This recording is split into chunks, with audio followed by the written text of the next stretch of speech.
সবাইকে জানাই শুভ জন্মাষ্টমীর অনেক অনেক প্রীতি শুভেচ্ছা এবং অভিনন্দন।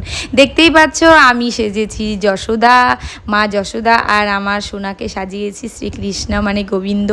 এই দেখতেই পাচ্ছ আমাদের সাজটা কেমন হয়েছে বন্ধুরা, নিশ্চয়ই কমেন্টে জানাবে কিন্তু, ঠিক আছে। আর আমার ছোট্ট একটা ছাদ বাগান, সেই ছাদ বাগানেই আমি একটু হালকা ডেকোরেট করার চেষ্টা করেছি। তো দেখো, তার জন্য ফার্স্টেই আমি আমার সোনা বাবাকে রেডি করে নিচ্ছিলাম ঘরে।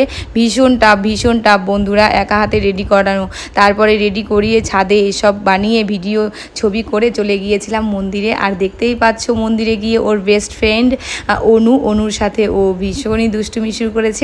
অনু সেজেছিল রাধিকা। তো দেখো কৃষ্ণ আর রাধিকা কি দৌড় মারছে, তাই না? পুচকু দুটো কৃষ্ণ রাধিকাকে কেমন লাগলো তোমাদের নিশ্চয়ই জানাতে ভুলবে না কিন্তু। ভালো লাগলে লাইক, কমেন্ট আর শেয়ার করতে ভুলো না ভিডিওটি, আর ফলো করে নিও আমার পেজটি। টাটা, ভালো